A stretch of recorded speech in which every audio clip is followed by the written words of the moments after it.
Like when I'm stressed, what's the indication that I'm starting to get stressed? What's the sensation in my body?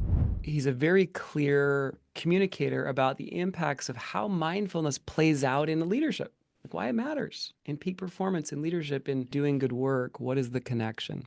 The whole analogy he makes, but I'll share just a little bit of it. He has this really lovely analogy of the mind being like a stage. There's these different components to it. The main thing to keep in mind is the stage is kind of like consciousness. It's like our thoughts are basically what's on the stage.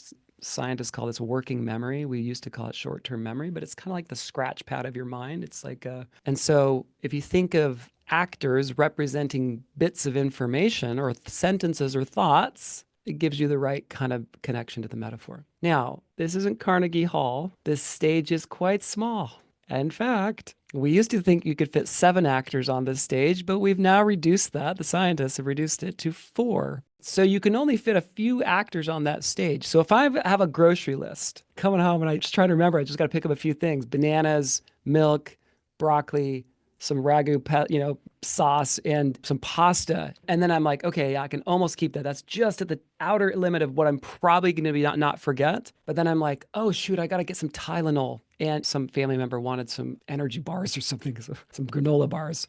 All of a sudden, because I jumped it from 4 or 5 to 6 or 7 things, some of those actors got pushed off my stage, and I'm going to start forgetting some of those items. That's how working memory works. It's that limited.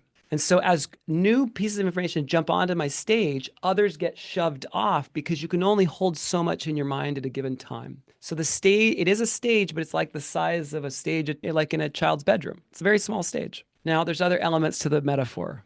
The audience is really like memory and habits, so kind of subconscious memory. And the further back you go in the audience, the longer ago the memories occur. So there's these kind of different elements to the stage. But then he brings in this idea of the director. And again, stick with the metaphor because if it gets too abstract, it gets hard to hold on to what we're talking about. Scientists believe that we have the ability to step outside of our experience, to observe our own emotions, to observe our own thoughts, to notice them, to watch essentially our brain at work while it's working.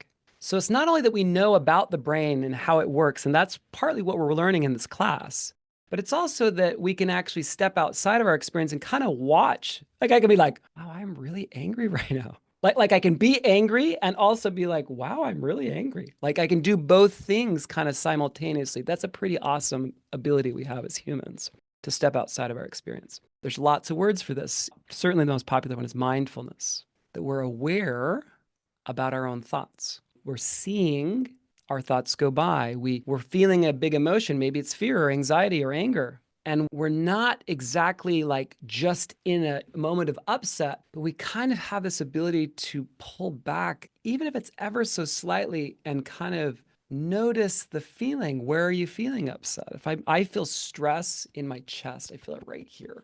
That's where I get stressed. I don't really get it in my neck, so a lot of people do. I don't really clench my fists. I feel tightness in my chest. It feels like, oh, like, and it's like, I can notice that sensation. Like when I'm stressed, what's the indication that I'm starting to get stressed? What's the sensation in my body? I'm so dialed in and tuned to that sensation. And now over time, mostly because of my meditation practice, I just use a headspace.com. Like it's nothing fancy. I'm not a Buddhist monk. 10 minutes a day. That's it. But I've done it for 8 years now, 8 or 9 years. And I can see myself getting stressed way earlier. Like I used to only see it when I was way downstream, like I was really upset or stressed, that I noticed like, oh, I'm not okay. And now I notice it, even if it's just a little bit of stress. And that's because of this director thing. I'm more sensitive to my inner experience because I'm observing myself as I'm having the experience. And again, that's that ability to step outside of ourselves, which is, roughly speaking, the definition of mindfulness. Why does it matter? What is this thing we're talking about? Why is it valuable? Is it valuable? The most powerful thing that this gives us back in our lives when we start developing this skill of awareness, of stepping even just a little bit of separation from our first person experience to kind of observe our experience as we're having it, is agency. It's choice. Control, agency, and choice. I've regained that. So when we talk about mindfulness, What we're really talking about is being at the driver's seat at that steering wheel within my own inner experience. And that is powerful. Thanks so much for checking us out. Be sure to like, subscribe, and leave a comment down below for more free brain hacks. And don't forget to check out our course, The Brain Science Advantage, in the link below. Until next time.